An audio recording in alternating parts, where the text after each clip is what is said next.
आज बात करते हैं इंट्रोडक्शन की प्लांट पैथोलॉजी के बारे में। Importance and scope of plant pathology, science and phytopathology. Phytopathology plant pathology को कहते हैं एंड इट्स इंपॉर्टेंस, इसका क्या इंपॉर्टेंस है। तो पहला आता है plant pathology is important discipline of plant protection.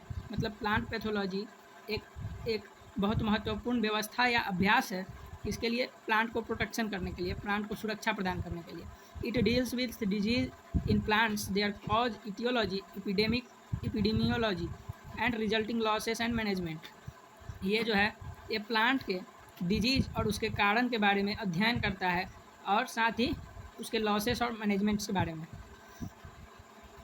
अब इसके ऑब्जेक्टिव के बारे में, इसका क्या उद्देश्य है।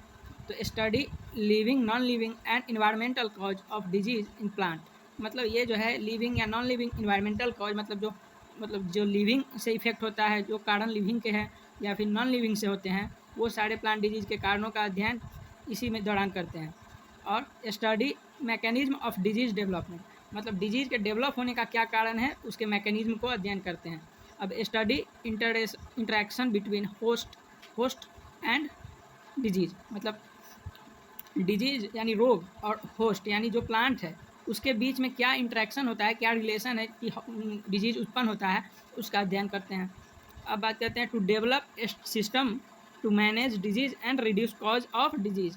मतलब एक कोई सिस्टम को डेवलप करना, जब सारा नॉलेज हो गया कि डिजीज क्यों हो रहा है, तो कोई ऐसा सिस्टम को डेवलप करना जिससे कि वो डिजीज का इफेक्ट कम हो या वो डिजीज कंट्रोल हो, उसको मैनेज किया जा सके या फिर उसके कारण को मैनेज किया जा सके कि क्यों फैल रहा है।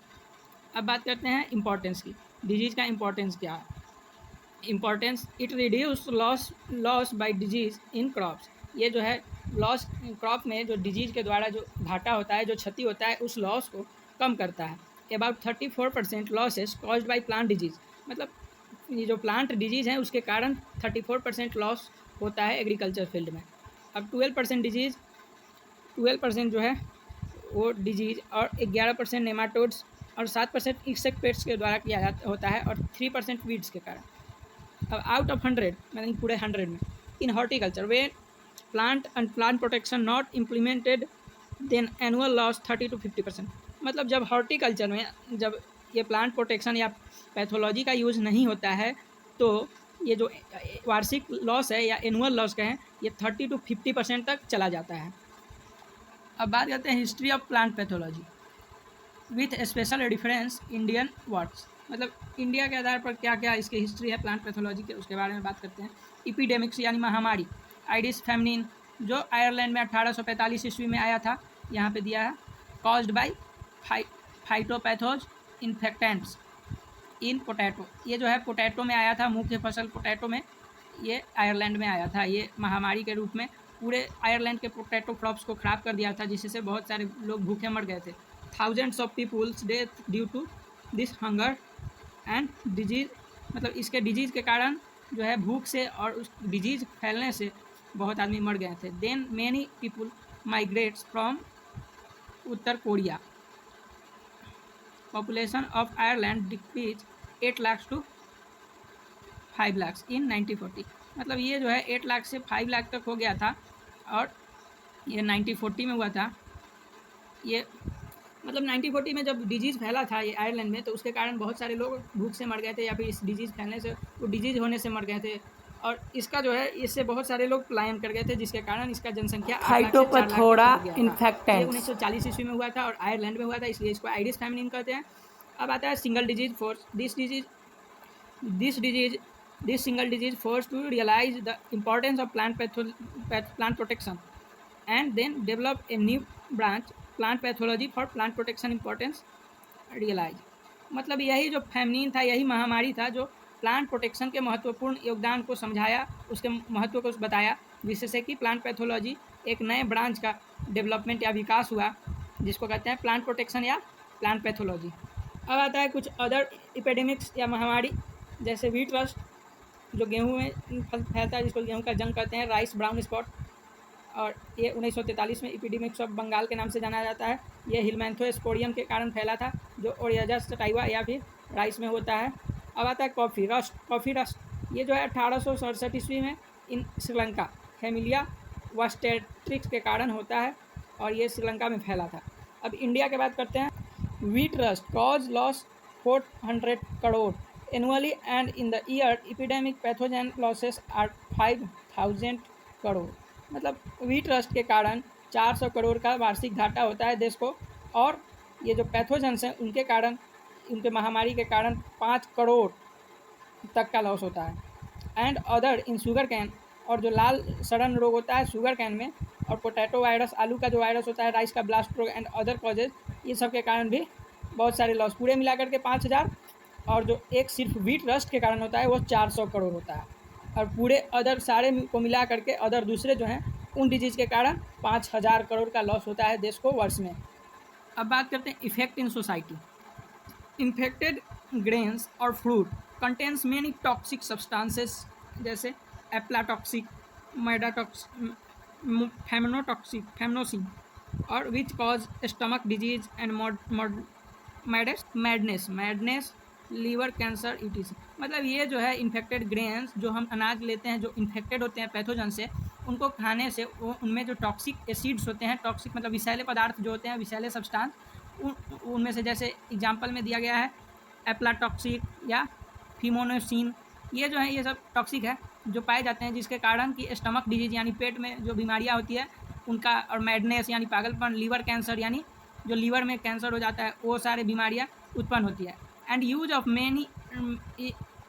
Of money to control disease, this type of disease management cost is also a loss. मतलब हाँ, ये जो डिजीज होते हैं, ये डिजीज को कंट्रोल करने के लिए जो मनी यूज करते हैं लोग, या फिर जो मनी का यूज होता है, वो एक तरह से लॉस ही होता है जो सरकार या देश को या जनता को भुगतना पड़ता है। अब बात करते हैं प्लांट डिजीज कॉजेज। मतलब प्लांट डिजीज के क्या कारण है। Plant disease caused by variety of pathogens. मतलब प्लांट डिजीज जो है बहुत प्रकार के पैथोजेंस के कारण कॉज होते हैं, पैथोजेंस के कारण होते हैं।